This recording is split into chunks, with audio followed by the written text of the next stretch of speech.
avec un autre sujet. C'est ça, dans le fond, c'est l'intervention SAVA. On va vous expliquer qu'est-ce qu'on fait. Puis ma collègue Shirley Lorchus, moi c'est Interview, on va vous expliquer un petit peu les types de maltraitance. On va survoler. Oui. Qu'est-ce qu'on fait? Qui qu'on est? Aujourd'hui, on va voir le projet d'intervention SAVA. C'est nous. Par le sud, on va voir la maltraitance et la bientraitance aussi. L'historique. Comment c'est né? C'est né le 15 juin à Gatineau, dans la région de Bocmian. C'est le Centre d'Action Génération des aînés de la vallée de la Lièvre qui a officiellement annoncé l'implantation du service SAVA régional. On couvre tout l'Outaouais. Comme vous pouvez voir, on a des petits pamphlets. J'en ai Parfait, tout ça. en prendre. Parfait, parfait. Ça explique toute notre mission, qu'est-ce qu'on fait. Qu'est-ce qu'on fait de notre mission? On prévenir, sensibiliser, dépister, assurer un accompagnement, travailler en collaboration, puis offrir un soutien. Ça, c'est notre mission première. Qui nous paye pour tout ça? On est subventionné par la Fondation Mirella Lino Saputo. On est subventionné jusqu'en 2006. On a commencé en 2022, 2026. On a commencé en 2022, puis jusqu'en 2026. C'est qui ces gens-là? Ces gens-là, c'est les fromages, les pâtes alimentaires, c'est de la fondation. Ils croient beaucoup à notre mission. Oui, merci. Comment faire affaire avec nous? Lors d'un dépistage sur un terrain, si jamais vous venez dans un kiosque ou quoi que ce soit, puis là, on vous présente notre pamphlet, tout ça, ben, OK, ben, peut-être je peux vous appeler plus tard, j'ai une inquiétude. Et qu'on peut répondre. OK? Lorsqu'une personne nous téléphone directement, comme vous venez aujourd'hui, les gens qui sont en ligne, qui vont connaître notre numéro, notre service, ils peuvent nous téléphoner directement. Lorsqu'une tierce personne nous réfère, c'est quoi une tierce personne? C'est peut-être votre fille, votre soeur. Il y a quelque chose de pas normal qui se passe chez telle dame. Est-ce que vous pouvez aller vérifier? Lorsque la personne, ça peut être quelqu'un qui est connu des services sociaux, CLSC ou qui a un travail social, ben, elle l'a vu une fois, puis là, elle l'a pas vu, puis là, ça demande où quel est sa travail social, puis elle vit la maltraitance. Ben, c'est pas quoi faire avec ça, fait qu'elle nous contacte. Donc, on peut travailler avec les services sociaux. Mais c'est tout le temps avec votre accord. Toujours. Tout le temps avec votre. À savoir, on ne remplace pas une travailleuse sociale. On est des intervenantes terrain dans le communautaire. On ne fait pas partie de ça. Dépister. Dépister, c'est quoi? C'est dépister de façon précoce les abus de la maltraitance envers les aînés afin d'atténuer les diverses conséquences. Mettre un filet de sécurité. Quand on arrive, on fait du dépistage. On valide avec vous qu'est-ce que vous vivez. Ça se peut que c'est juste un conflit. Ça se peut, mais tant mieux. On peut vous référer en médiation, on peut vous référer à différents services. Mais si c'est la maltraitance, on met un filet de sécurité. Soit avec un travail social, soit avec le CAPAC, soit avec le FPDG, soit avec la QDR. On essaie de travailler avec tout le monde. C'est vraiment, quand on arrive sur un terrain, que la maltraitance, des fois, il y a souvent d'autres choses que la personne a besoin. Des fois, c'est physique. Ils ont besoin des criminels. Si c'est psychologique, ben, ils ont besoin de voir un psychologue. On donne notre soutien. C'est assez rapide aussi. Vous appelez, nous autres, ça prend pas 3 semaines. Je me demandais ce que voulait dire où vous référez les gens.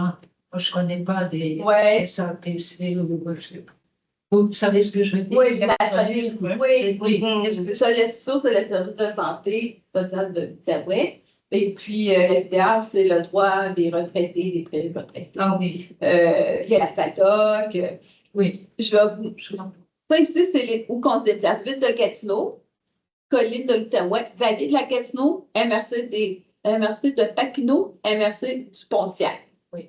Si vous connaissez, des fois, j'ai une soeur qui va avec son mari, puis son petit-fils, il prend de l'argent, mais est-ce que vous allez dans la MRC de Pontiac? Oui, on y va. On prend notre auto, on y va. C'est important. Les références par secteur. où on est plus présent. Ville de Gatineau, 98 MRC de Papineau, 11 MRC des Collines, 7 Vallée de la Gatineau, 4 MRC des Pontiacs, 2 C'est pas à cause qu'il y a 2 qu'il n'y en a pas. On ne les a pas trouvés ou il y a quelqu'un qui ne nous a pas appelé pour faire un appel. Parce que la maltraitance, ça se vit dans l'isolement.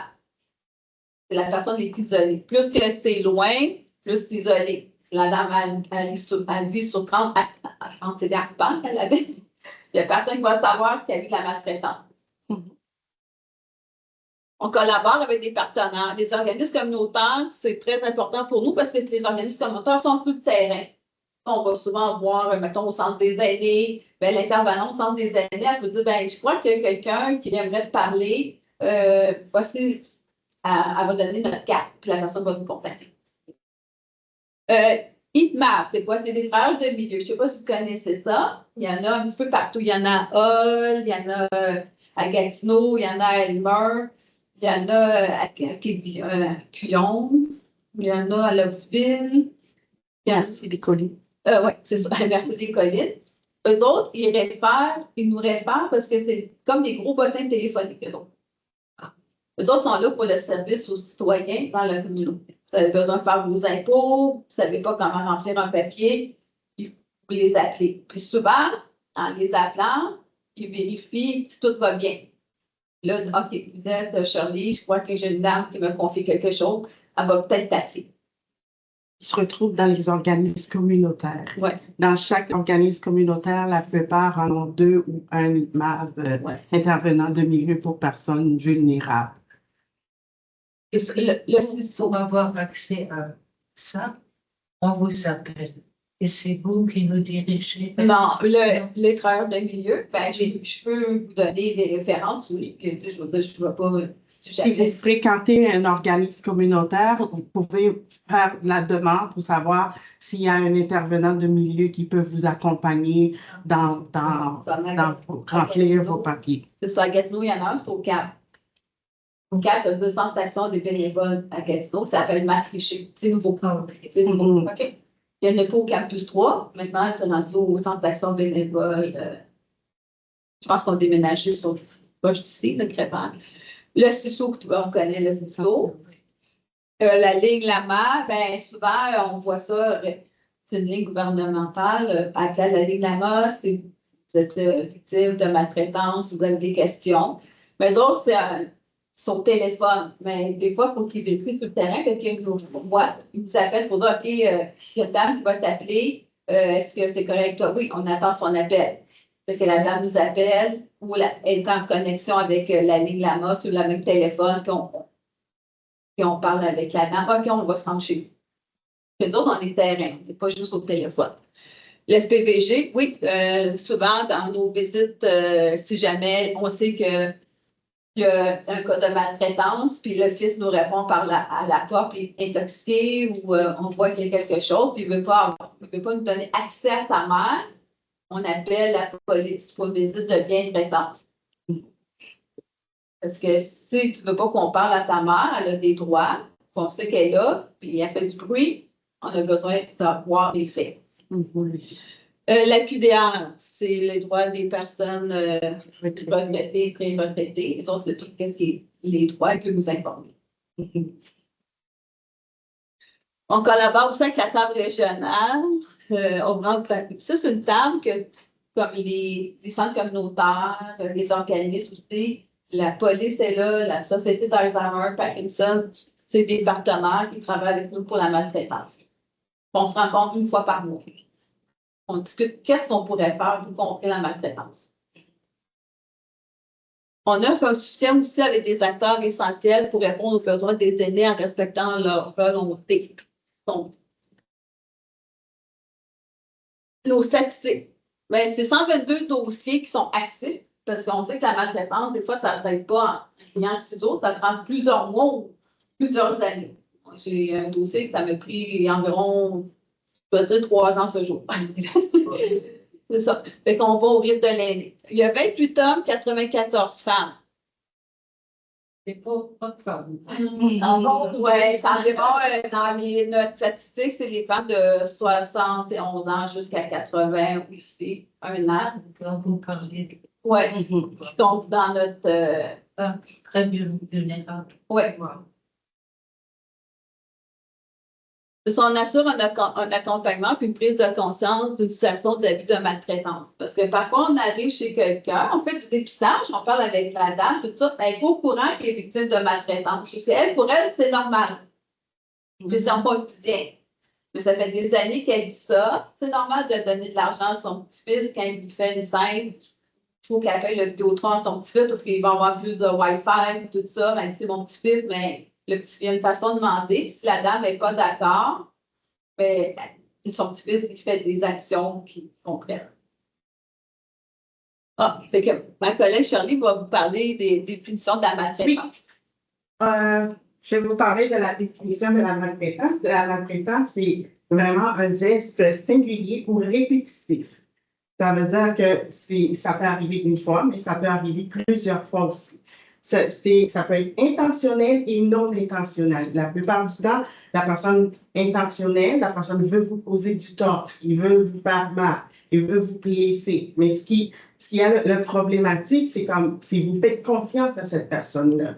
C'est comme, vous ne voulez pas dénoncer parce que c'est quelqu'un de proche, c'est quelqu'un que vous avez un lien. C'est la raison pour laquelle c'est comme, c'est toujours plus touché d'aller comme dénoncer, d'aller dire voilà ce que vous vivez. On a honte, on a peur de ce qui se passe. Alors, c'est dans ce lien-là qu'on commence à comprendre qu'on vit de la maltraitance. OK. On parle de la maltraitance intentionnelle. La personne intentionnelle, elle a l'intention de vous faire du mal.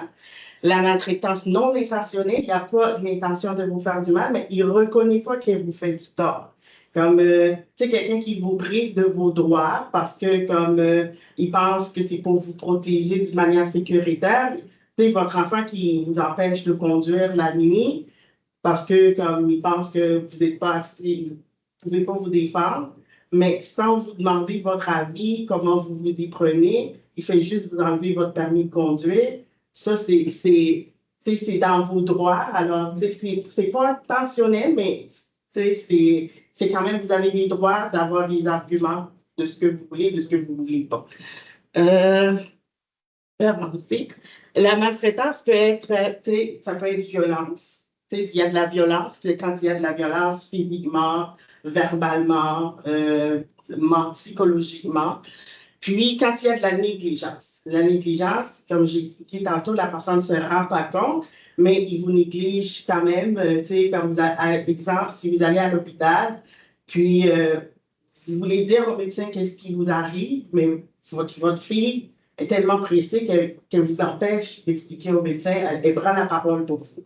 C'est une forme de négligence sans même vous consulter de vos besoins. Il y a la maltraitance psychologique. C'est le type de maltraitance qui est plus répandu parce qu'on le voit tout. C'est dans notre tête, c'est dans la manipulation, c'est dans le chantage, le dénigrement.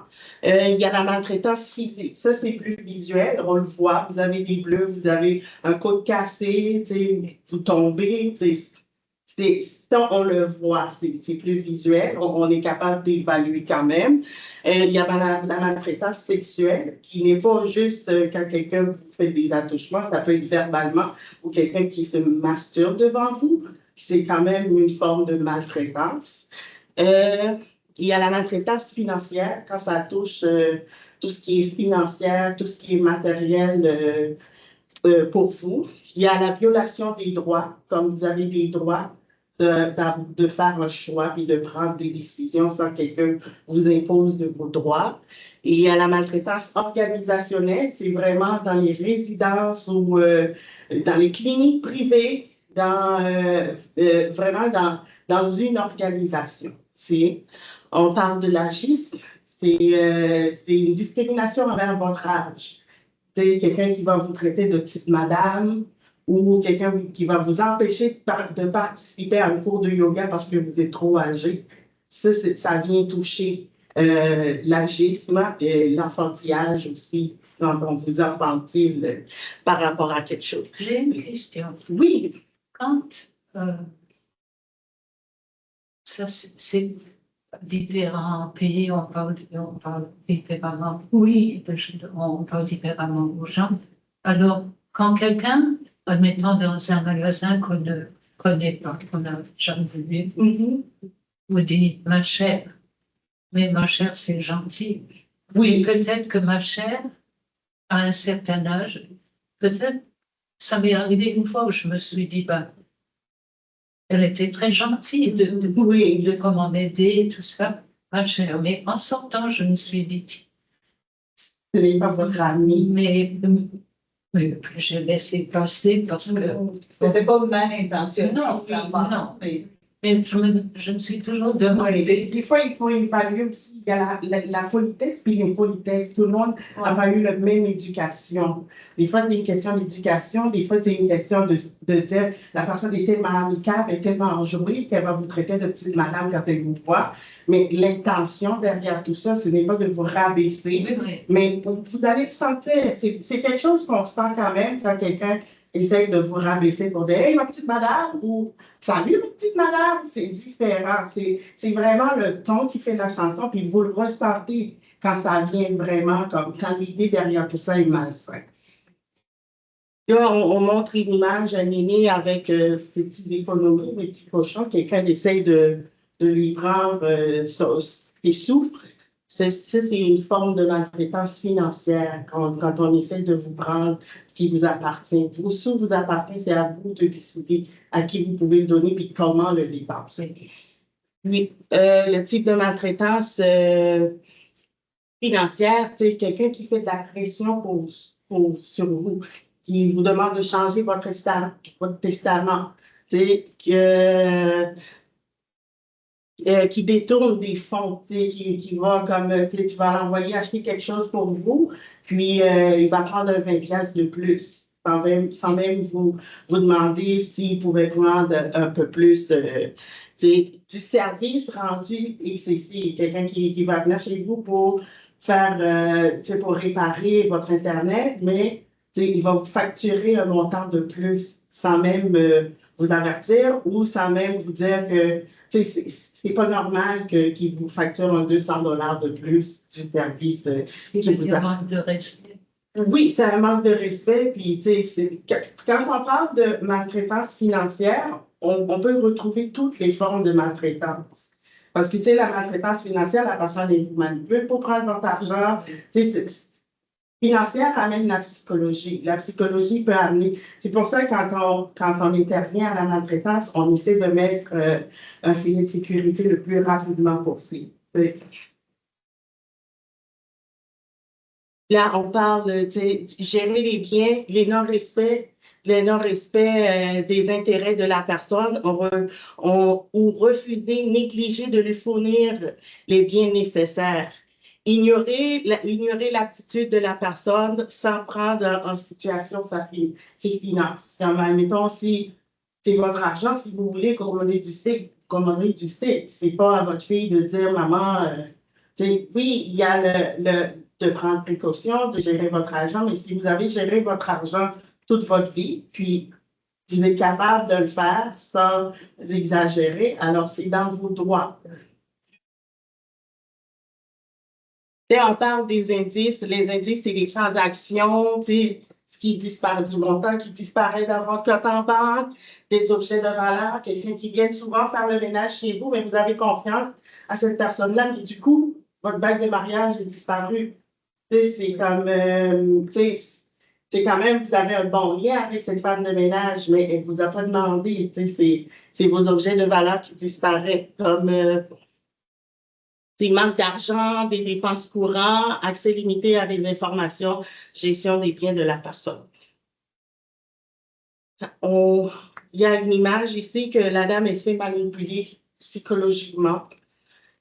On parle de la maltraitance psychologique, c'est là qu'on va voir la manipulation, l'humiliation, l'insulte, le dénigrement, qui fait partie, les menaces verbales ou non verbales. C'est prévenir, de priver de pouvoir. Quand on vous prive de pouvoir, surveiller, on vous surveille ce que vous faites, ce que vous ne faites pas, montrer de l'indifférence, l'isolement social. On vous idole, on vous empêche de voir vos amis parce que comme on ne veut pas que vous sortez. Les indices, quand les aînés commencent à vivre de la maltraitance psychologique, il y a des indices qui commencent à apparaître. Vous avez peur, vous faites de l'anxiété, vous vous éloignez, un repli sur soi. Vous évitez de parler aux gens de ce qui vous arrive. Et vous avez la craintive, c'est tout. Des fois, il peuvent même y avoir des idées suicidaires. C'est la violation des droits. On va vous parler de la violation des droits. C'est tout atteint aux droits de la personne, aux droits des libertés individuelles et sociaux. C'est tout ce qui concerne vos droits. C'est violence, imposition du traitement médical.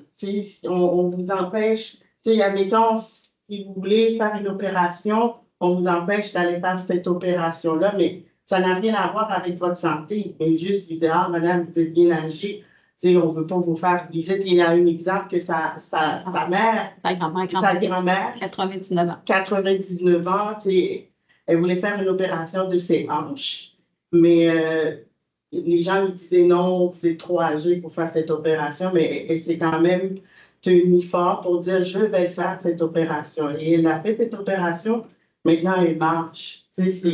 C'est ça. J'ai déjà entendu des gens qui disaient on me dit oh, tu es trop vieille pour. Comme ça valait plus la gêne comme des choses. C'est une forme de violation des droits parce que vous avez les droits de décider ce que je veux faire, oui. Vous empêcher de l'orientation sexuelle aussi.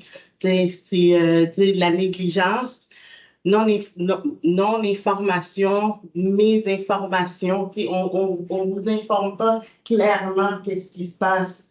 On est en train de bafouer pour que vous ne compreniez pas qu'est-ce qui se passe. Les indices, entrave à la participation de la personne aînée dans les choix de ses décisions. On ne respecte pas votre décision. La prise de décision par rapport à des questions que vous voulez poser, comme comment vous voulez savoir des choses, on vous empêche d'avoir l'information par rapport à ça. Les restrictions de droit de visite, d'isolement, des plaintes, tout ça. Ben, la sensibilisation, Lizzie va vous parler de sensibilisation. Sensibilisation, c'est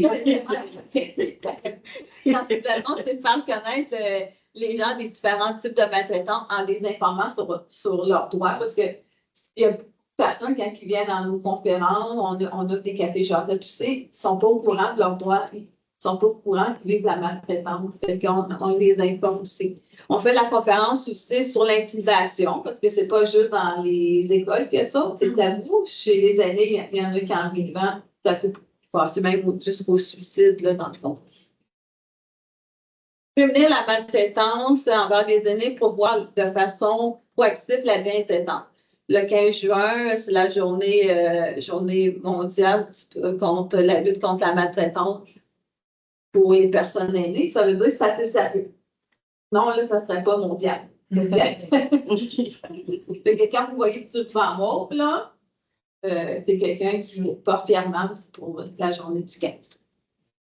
Justement, on a organisé une marche avec tous nos partenaires de la table régionale qui luttent contre la maltraitance. C'est le 15 juin, de 9h à midi au Centre Astico. Vous n'êtes pas obligé de marcher, là. C'est juste, il va y avoir des kiosques, il va y avoir des renseignements, les organismes vont être là. Tout, c'est pour socialiser aussi. C'est où le Centre Astico? C'est sur. Oui, ça Gatineau. C'est le bas, c'est des jeunes, vous savez, allez, la caverne à Boiron. Oui. Continue un petit peu, là. C'est un centre Astico, c'est un centre de métier, je crois.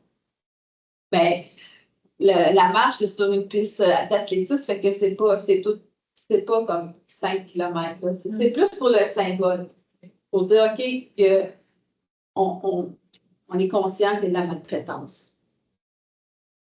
Favoriser le sentiment de confiance et de sécurité chez toi.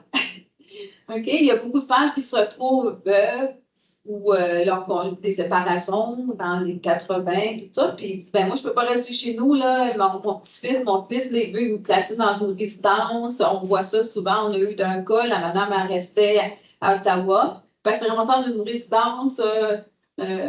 une résidence, mais vu que la madame faisait une dépression suite au deuil de son mari, ils l'ont placée dans la section Alzheimer. Puis en Ontario, ben, il n'y avait pas de médecin. Puis la résidence prend de l'argent, elle l'a mis à l'aide sécurisée. Mais elle avait une dépression, la pauvre. Oui, c'est ça.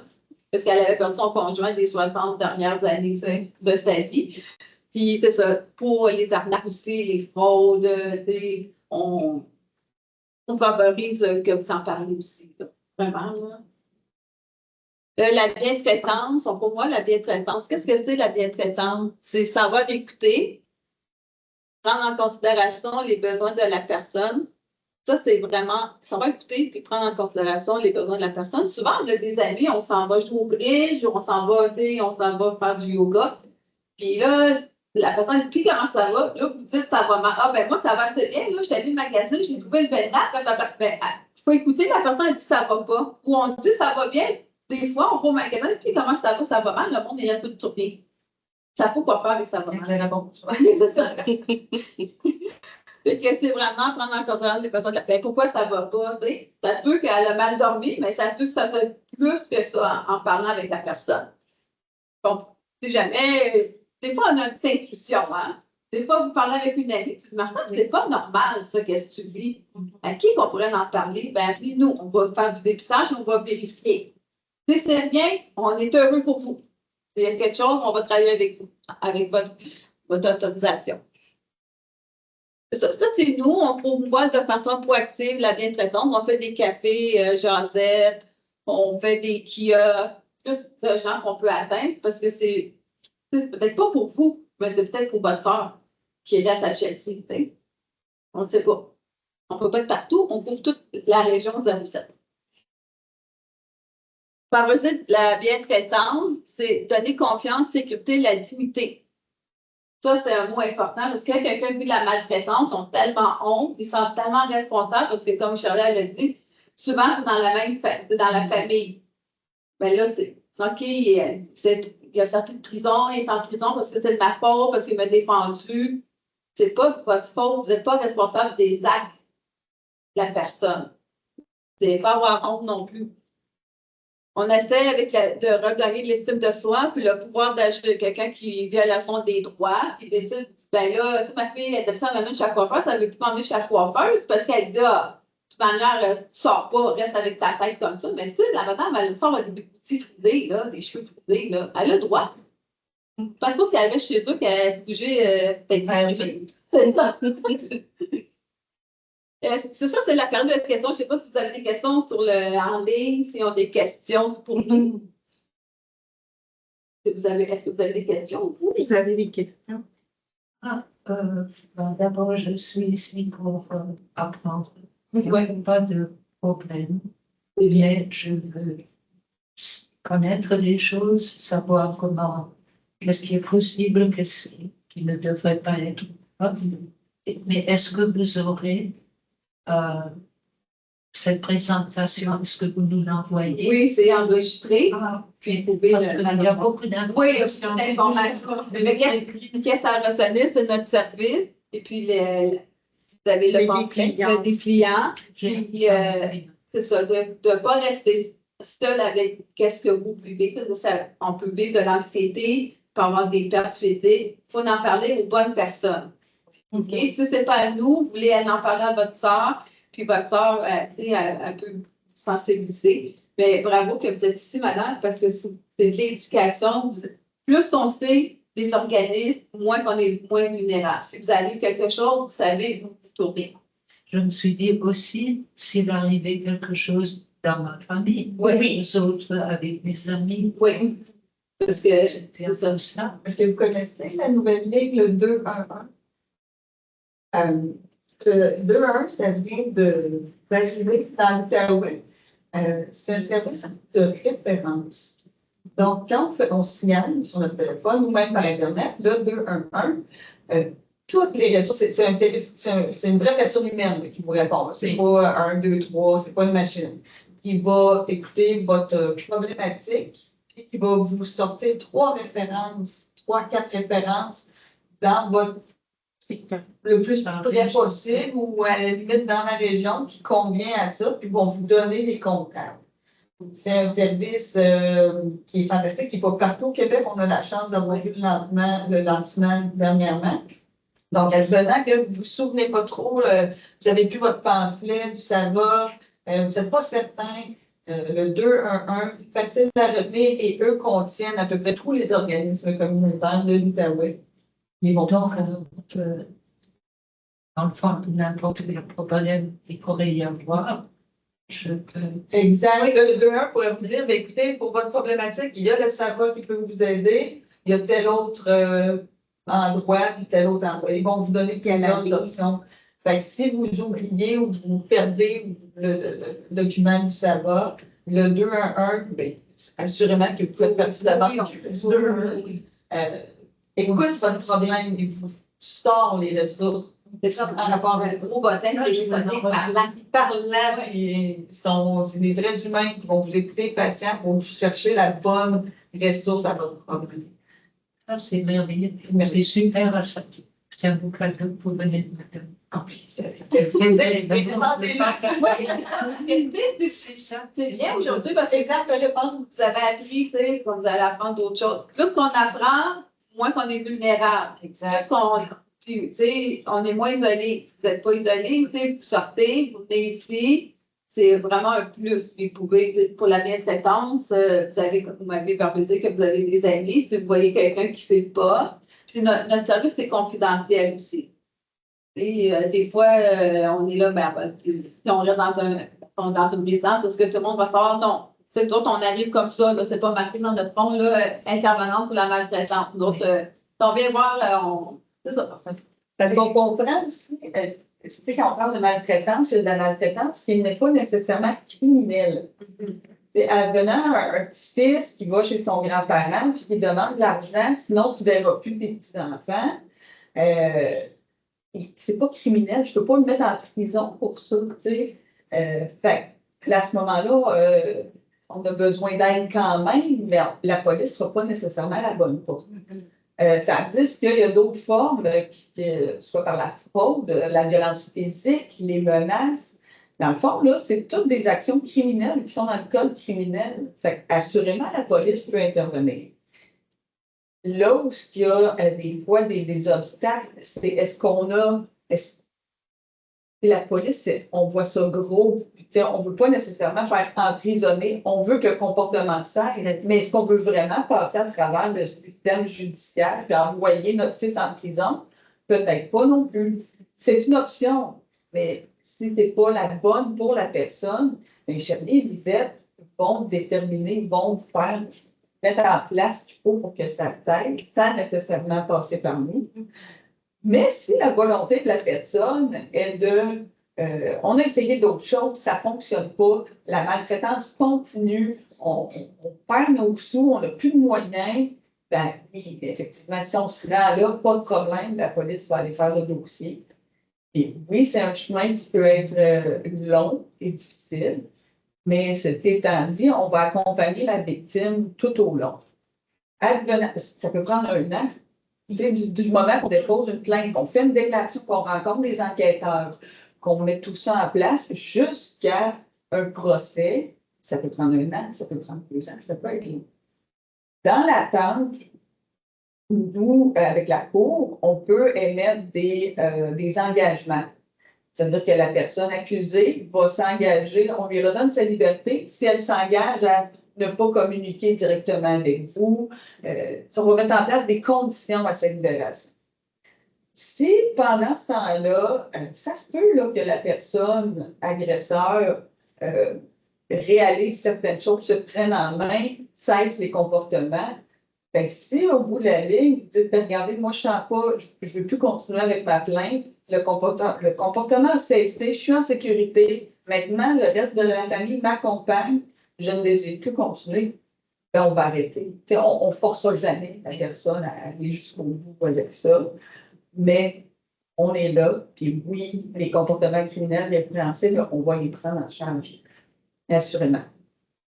C'est pas une obligation non plus, parce qu'on comprend que ça peut être très, très difficile pour quelqu'un de mettre son enfant, son petit-fils, sa petite fille en prison. Hein? Mais sinon, on va travailler main dans la main avec les autres organismes pour au moins assurer votre sécurité, puis faire cesser le comportement. Et là, notre problème, au service de police. Je me demande, je me suis dit sûrement que vous avez quelque chose à nous dire, puisque vous êtes ici. Parce que des fois, ça n'a pas le choix, c'est ça. Oui. Il y a des gens qui sont vraiment victimes de violence ou qui ont pu, que leurs familles ont tellement pris tout leur argent qu'ils n'en ont plus pour subvenir à leurs besoins. Et là, il y a le droit des victimes aussi. Les victimes d'actes criminels ont des droits. Et nous, on va être là pour les faire respecter, ces droits-là. Il y a des recours, il y a le Centre d'aide aux victimes d'actes criminels, il y a la loi sur l'indemnisation des victimes. On peut vous entourer avec ça, vous supporter avec ça aussi. Si jamais quelqu'un veut faire appeler au service de la police, c'est quoi les numéros? Est-ce que c'est le 911 ou vous avez un autre ligne spécifique? La ligne non urgente, oui, c'est le 819, le 246 0222. C'est pour tout problème non urgent. C'est sûr que si la personne, l'agresseur est physiquement là et que vous êtes en détresse, le faire sans problème. Mais pour la ville de Gatineau, parce que là, on parle beaucoup de la région d'Ottawa, mais pour la ville de Gatineau, le 819-246-0222. Puis à la limite, vous pouvez, quand vous appelez la ligne non urgente au service de police, ils vont vous demander, dans le fond, d'expliquer c'est quoi votre problématique. Fait que c'est pas parce qu'on appelle la police qu'on arrive nécessairement tout de suite avec nos gros sabots. On a le temps d'expliquer c'est quoi notre problème, de quoi on aurait besoin. Puis ça se peut qu'au téléphone même, la répartition vous redirige vers un autre service plus approprié. On ne s'est jamais perdu d'appeler au service de police. Si on ne sait pas où appeler, le service de police va minimalement vous diriger pour un autre endroit pour prendre en charge votre problématique. C'est ça, c'est un service pour les citoyens parce que souvent, on a la mentalité, on ne veut pas déranger les aînés, on ne veut pas déranger. Je ne peux pas appeler la police. C'est-tu grave si va un char de police? Si tu envoies un char de police chez moi, il faut que ça faut pas que ce soit voyant, il faut que ce soit banalisé. Puis là, on essaie de dire aux policiers de m'arriver avec un char avec les sirènes et tout. Là. Ben, des fois, il arrive avec son auto qui se porte, mais ça l'arrive rarement. Ben, les aînés, vous êtes une catégorie que vous avez donné beaucoup. Puis, vous devez recevoir ce qui est dû des services. C'est ça. C'est pas les aînés, là. Des fois, on dit, il n'y a pas de service pour les aînés, les aînés sont à l'hôpital. On dirait que c'est un problème d'être un aîné. Qu'est-ce que je trouve, là, à cause des services, là? Non, vous avez droit à utiliser des services.